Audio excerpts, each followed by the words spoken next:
Spice powder for Balochi Tikka. 1 tablespoon coriander roasted and crushed. 1 tablespoon cumin seeds roasted and crushed. 1 teaspoon red chili flakes. 1 teaspoon black pepper. A half teaspoon garam masala. 1 tablespoon fenugreek leaves. 1 teaspoon chaat masala. 1 tablespoon karahi masala. Now mix it well and keep it aside. 2 cup oil. Add 5 OOG minced chicken.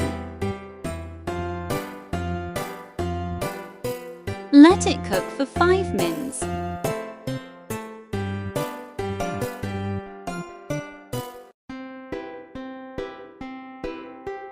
Add a half glass of water.